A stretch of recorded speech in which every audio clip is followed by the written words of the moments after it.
आशा करता हूं आप सब बहुत अच्छे होंगे। मेरा नाम है सिद्धांत अग्निहोत्री। स्टडी ग्लोस पे आपका बहुत बहुत स्वागत है। भारत के लिए जो असली दिक्कत है वो है पाकिस्तान, अफगानिस्तान नहीं है। ठीक है, the real problem is Pakistan, not Afghanistan. तो हम बात करेंगे दोस्तों, अगेन मैंने बताया कि टाइम्स ऑफ इंडिया का एडिटोरियल है, तो हम पहले पूरे अफगानिस्तान इशू पे बात करेंगे। टाइम्स ऑफ इंडिया में मैं डेटा नहीं लगा सकता क्योंकि मैं प्रीमियम सब्सक्राइबर हूं, आप वहां थोड़ी रिस्ट्रिक्शन है। तो चलिए आगे बढ़ते हैं। इंस्टा पे फॉलो करिए, नहीं सॉरी, चैनल सब्सक्राइब करिए, इंस्टा पे फॉलो करिए, टेलीग्राम पे, ये रट गया है मुझे एक्चुअली। तो हम बात करते हैं ऐसा क्यों है। देखिए, इसमें हम पूरे तालिबान इशू की बात करेंगे। शानदार एडिटोरियल है, इंटरनेशनल रिलेशन जीएस पेपर 2 के लिए बहुत इंपॉर्टेंट है। तो आपको पता ही है कि जो तालिबान फाइटर्स हैं, इसमें कुछ मैं की पॉइंट्स बताता हूं। They are being treated in Pakistan hospitals. क्या आपको पता है तालिबान के लड़ाकों का जो इलाज चल रहा है वो पाकिस्तान के हॉस्पिटल में चल रहा है। पाकिस्तान की सप्लाई लाइंस, पाकिस्तान अभी तक तालिबानियों को सप्लाई दे रहा है। 10,000 जिहादी फाइटर्स पाकिस्तान से तालिबान में घुस गए हैं। तो आप ये समझिए कि अगर ये इल्जाम लगता है पाकिस्तान पे कि तुम तालिबान को सपोर्ट कर रहे हो, तो ये बिल्कुल सही है। दूसरी चीज क्या है, आपको पता ही है कि भी एंथनी ब्लिंकन जो है वो भारत में आए हुए हैं। अब इसमें अफगान के आर्मी चीफ को भी आना था। अफगान के जो आर्मी चीफ हैं, जनरल वली मोहम्मद अहमदजाई, उनको भी आना था। उन्होंने भारत में जो अपनी ट्रिप है उसको पोस्टपोन कर दिया है।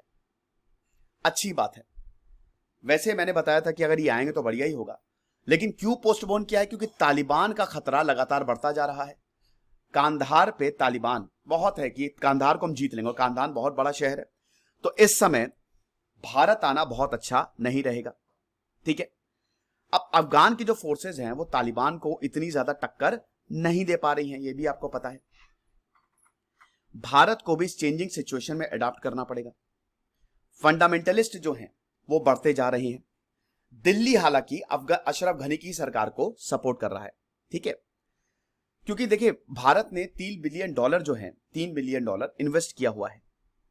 अब भारत की स्ट्रैटेजी क्या रहेगी? पहले यह बोला जा रहा था कि भारत जो है वो तालिबान के मल्टीपल फैक्शन से बात कर रहा है, लेकिन जहां वेस्ट, यूके, अमेरिका का अप्रोच थोड़ा सा डिसअपॉइंटिंग है। दिल्ली ये बोल रहा है कि अमेरिका और यूके का अप्रोच काफी ज्यादा डिसअपॉइंटिंग है। अमेरिका की जो रिपोर्ट आ रही है बोल रहा है तालिबान जीतेगा ही जीतेगा। तालिबान का जो आना है वो इनएविटेबल है, इसको अवॉइड ही नहीं किया जा सकता, इसको रिवर्स नहीं किया जा सकता। लेकिन भारत बोल रहा है ऐसा नहीं है, सब कुछ रिवर्स हो सकता है, सब कुछ। तो ये चीज है। अफगानिस्तान की सिक्योरिटी कंडीशन यस बहुत खराब है, it is continuously deteriorating. America जा रहा है। अब सबसे बड़ी बात यह कि अमेरिका ऐसा लग रहा है, पहले अमेरिका सितंबर तक जाने था, लेकिन अब ऐसा लग रहा है कि अगस्त 14 तक ही निकल लेगा। बहुत तेजी से पैक करके अमेरिका भाग रहा है। तो 2014 से काफी ऐसे मूव्स हमने देखे हैं। देखिए, तालिबान रूरल एरिया पे पहले कब्जा करेगा, क्योंकि रूरल एरिया जो गांव है, वैसे भी अफगानिस्तान में ज्यादा गांव एरिया है, टेरेन बड़ी मुश्किल है, तो वहां पे कम लोग रहते हैं, इतने ज्यादा लोग नहीं, तो रेजिस्ट नहीं करेंगे। ठीक है, लेकिन धीमे धीमे अब प्रोविंशियल कैपिटल्स की तरफ भी तालिबान बढ़ रहा है। तालिबान लगातार नॉर्थ की तरफ बढ़ रहा है और अपने basis eastern, south eastern Afghanistan में भी स्टैब्लिश करता जा रहा है। अब तालिबान की कैपिटल है काबुल। ठीक है, और जिस दिन तालिबान ने काबुल को जीत लिया उस दिन खेल खत्म। अब अमेरिका की रिपोर्ट के हिसाब से 6 महीने तक जीत जाएगा ये। साथ ही साथ तालिबान पाकिस्तान के बॉर्डर को भी कंट्रोल कर रहा है, आपको पता है। कला और ताजिक के बॉर्डर को तो इसने कंट्रोल कर ही लिया है, लेकिन अब पाकिस्तान के बॉर्डर पे भी तालिबान का कंट्रोल बढ़ता जा रहा है। यहां पे टैक्स कलेक्ट कर रहा है स्पिन बुलदाक। तो अफगान सरकार के लिए यह बहुत बड़ी चुनौती है कि करें तो करें क्या, बोले तो बोले क्या।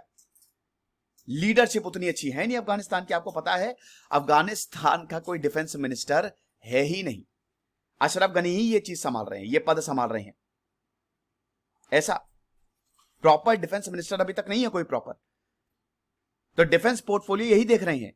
अभी एक्टिंग चीफ मिनिस्टर जो हैं, कुछ ही हफ्ते पहले बिस्मिल्लाह खान मोहम्मदी को एक केयर टेकर डिफेंस मिनिस्टर बनाया गया था। फिर अब्दुल सत्तार मिर्जा कवई ने, ये नए इंटीरियर मिनिस्टर थे जिन्होंने हयातुल्लाह हयात को रिप्लेस किया।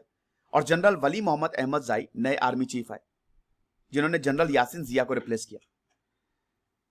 ये सब तो ठीक है, रिप्लेसमेंट हो रहे हैं, सरकार में बदली हो रही है, लेकिन क्या है ग्राउंड रियलिटी? ग्राउंड रियलिटी ये है कि अफगानिस्तान के सोल्जर्स का मोराल डाउन है, पूरी तरीके से मोराल डाउन है।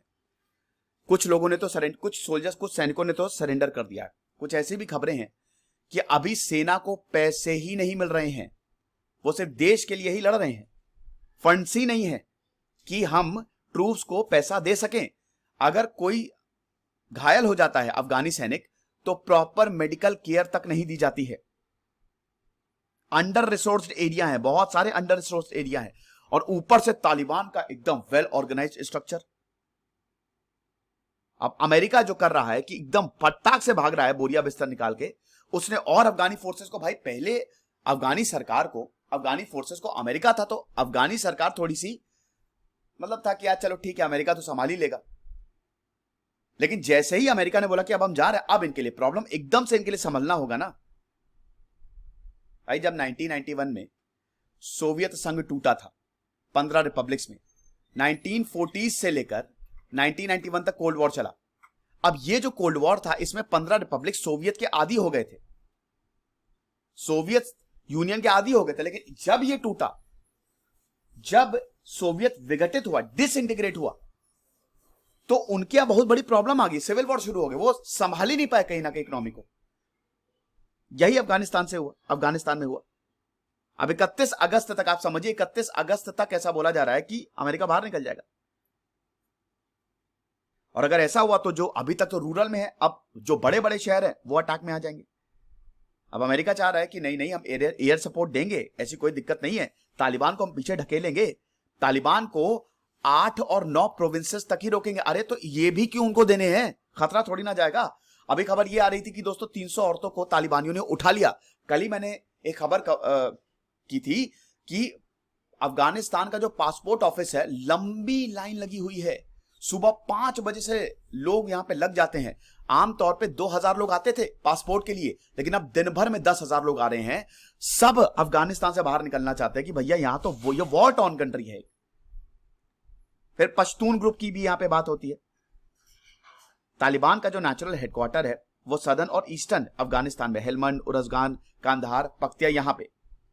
अब अफगानिस्तान सरकार को कुछ करना पड़ेगा, लेकिन तालिबान का जो कंसंट्रेशन है साउथ और ईस्ट में, तो ये पश्तून नेशनलिज्म को इग्नाइट कर सकता है कि पश्तून साथ में आए। और पश्तून बहुत सारे पाकिस्तान में भी रहते हैं, तो यहां पे पाकिस्तान पे प्रेशर बन सकता है कि तालिबान को रोकना पड़ेगा। उसके बाद पॉलिटिकल सेटलमेंट तभी तालिबान पे इंपोज किया जा सकता है जब तालिबान हार जाए, लेकिन अभी तक तालिबान हार ही नहीं रहे। अमेरिका और जो वेस्ट है वो पाकिस्तान पे प्रेशर नहीं बना पा रहे हैं। अभी तक कोई मिलिट्री सोल्यूशन निकला ही नहीं है। जो बाइडेन बोल रहे हैं कि नहीं नहीं हम बिल्कुल हैं अफगानिस्तान के साथ, ऐसी कोई दिक्कत नहीं है, हम भले ही जा रहे हैं लेकिन कोशिश करेंगे कि अफगानिस्तान को, मतलब तालिबान को हम कंट्रोल में रखें, भले ही उनको हरा ना सके। तो जो बाइडेन के भी जो वर्ड्स हैं वो बड़े डिमोरलाइज करने वाले हैं। अब भारत ये नहीं चाहता है कि तालिबान को कुछ भी मिले, क्योंकि भारत बगल में है और पाकिस्तान एक तरीके से सपोर्ट कर रहा है। अब अभी रशिया भी कह रहा था कि नहीं नहीं सब बढ़िया है, रशिया बोल रहा था कि नहीं नहीं ठीक है, हम मतलब एक तरीके से थोड़ा वो पीछे हटता दिख रहा था। लेकिन अब आप समझिए ये आतंकवाद है यार, ये कहीं पे भी जाएगा। अब तालिबान रशिया के बॉर्डर पे पहुंच गया है, तालिबान जो है वो ताजिकिस्तान के बॉर्डर पे पहुंच गया। तब रशिया ने बोला है कि ताजिकिस्तान के बॉर्डर से आगे नहीं आने देंगे, हम अपने ट्रूप्स यहां भेजेंगे। अरे सारे देशों को आगे आना चाहिए, सारे देशों को एक प्रॉपर कोलिशन बनाए और उसके बाद तालिबान से बात करें, सैंक्शंस। दिक्कतें हो सकती, चीजें सॉल्व हो सकती है, लेकिन वही है कि भाई तालिबान में, अफगानिस्तान में कोई हाथ अड़ाना नहीं चाहता। हर किसी ने कोशिश करके देख ली, लेकिन पाकिस्तान है जो इस चीज को सॉल्व कर सकता है। भारत की जो प्रॉब्लम, सबसे बड़ी प्रॉब्लम है, वो पाकिस्तान ही है। रावलपिंडी अभी भी सपोर्ट कर रहा है और आईएसआई ने तो ये बोला ही है ना कि भारत के सेटलमेंट पे हमला करो, भारत ने $3 बिलियन का जो इन्वेस्टमेंट किया है, तोड़ो उसे। इसीलिए भारत, आप समझिए कि इस समय अलकायदा जो है, it is completely controlled by Pakistan. ISI, al Qaeda इस समय पाकिस्तान की आईएसआई कंट्रोल कर रही है, ऐसी रिपोर्ट्स में है। और हक्कानी नेटवर्क यहां से ऑपरेट हो रहा है। तो भारत ने जहां जहां इन्वेस्टमेंट किए हैं वहां पे हमला होगा। किसी तरीके से भारत को यहां से हटाओ, सिंपल है, पाकिस्तान का यही मानना है। तो अब यह हो रहा है कि भारत अपने पर्सनल को जो वहां पे काम कर रहे हैं ना, वो वापस बुला रहा है। सिर्फ काबुल और मजार शरीफ ही मिशन अभी रह गए वहां पे, बाकी सबको भारत ने वापस बुला लिया है। और फिर जैसा कि मैंने बताया, सप्लाई ओपन है। हम ये देखते हैं कि पाकिस्तान के जो मस्जिद है, मदरसा है, वहां से पैसा जा रहा है तालिबान को। पाकिस्तान के हॉस्पिटल में तालिबान के फाइटर्स का इलाज हो रहा है। और रिपोर्ट्स यही बोल रही कि 10,000 पाकिस्तानी फाइटर्स जो है वो तालिबान में घुस गए हैं।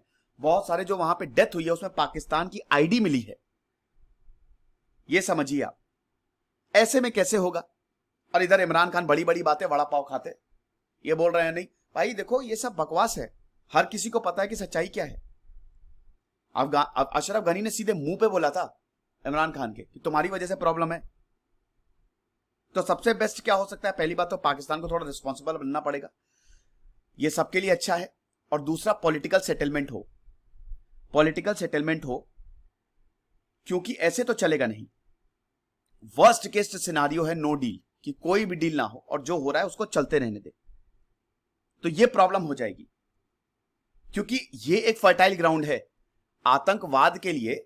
अफगानिस्तान एक फर्टाइल ग्राउंड है। आतंकवाद से रशिया को खतरा है, तालिबान से चाइना को खतरा है, जिंजियांग प्रोविंस, वैसे भी चाइना जिंजियांग प्रोविंस में वीगुर मुस्लिम को बहुत, और वहां पे वो डर है कि अगर तालिबान में प्रॉब्लम हुई तो इधर पे भी अपराइजिंग हो जाएगी। मतलब तालिबान अगर आया, और भारत में तो खतरा है ही है, ईरान भारत को भी खतरा है, सेंट्रल एशिया को खतरा है। तो वही है, कुछ करना पड़ेगा। साथ ही साथ हमारा जीडी बैच, शानदार जीडी बैच लॉन्च हो गया है। पेड क्लासेस जो है वो 2 अगस्त से शुरू होंगी। खुश रहिए, पढ़ते रहिए। इधर से सिद्धांत अग्निहोत्री साइनिंग ऑफ। डिस्क्रिप्शन में और कमेंट बॉक्स में हमारी नई ऐप का लिंक दिया है, और अगर आपको कोई भी डाउट है तो आप इस नंबर पे कॉल करके पूछ सकते हैं। Thank you so much.